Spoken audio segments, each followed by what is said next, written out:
ඉතින් ගිහලා දැන් රසාවකුත් නැහැනේ. ඔව්. මොකද ඈ? සිංගල් ගන්න.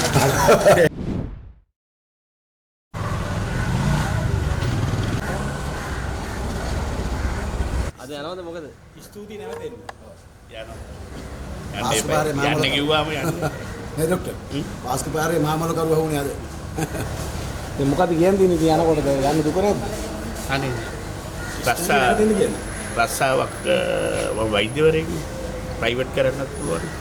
රසාවක් හොයාගන්න පුළුවන් නේද? ආයි සිම්පල්. දැන් බඩු ඔක්කොම අරගෙන යන්නේ කොහොමද? බඩු අරන් යන්නේ මේ එකටයි අද. ආවේ කොහෙද?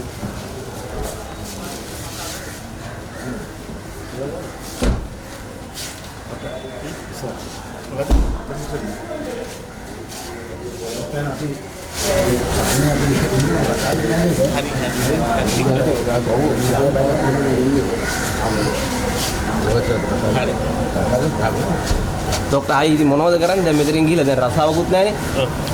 මොකද සිංගල් ගන්න. අස්වැසුමගම්. කෝටි පොති ඉඳාවක සිංගල් ගන්නයි.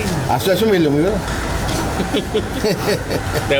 මේ ඔබතුමා මගෙන් ප්‍රශ්නාවක් අරගෙන අවත්තලා ඊට පස්සේ ඒකටත් මට විනය පරීක්ෂණ එහෙම තමයි මාධ්‍ය ඇවිල්ලා අහනවා දැන් මාධ්‍යක් මම හැඳින්වෙන්නේ නේ මාධ්‍ය දඬ ගහලා දෙන්නේ ඒකට මාධ්‍යකරුවාද හැමතැනම කොළඹ ටක් ගාලා කැමරාව වල්ලනවා අහනවා මොන හරි ඇහුව ගම විනය පරීක්ෂණ ඔන්න ඔබේ දැන් තත් හරි